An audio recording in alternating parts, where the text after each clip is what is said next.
DJ Sports.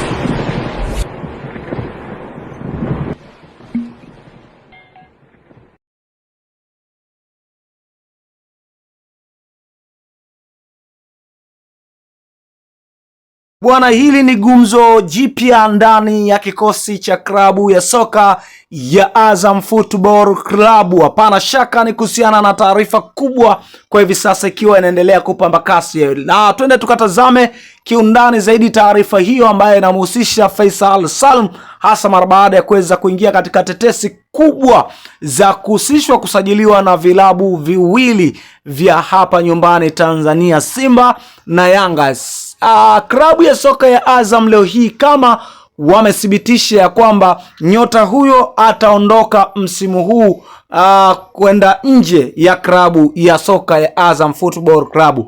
Hii imezingatiwa kuhusiana na mambo kadha wa kadha, hasa mara baada ya klabu hiyo kuweza kuzindua jezi zao leo hii na kuwatumia wachezaji wao wote isipokuwa ni Faisal Salum hakuwepo katika jezi mpya ya Azam Football Club, na yeye hakuhusika kwenye picha yoyote ya jezi mpya ya klabu ya soka ya Azam Football Club. Lakini hata hivyo leo hii Azam wana mchezo wao wa kirafiki, si miongoni mwa wachezaji ambao watakuwepo katika kikosi cha Azam Football Club. Hapo ndipo kumezua mjadala mwingine zaidi kuhusiana na mchezaji huyo pengine kudumu ndani ya klabu ya soka ya Azam.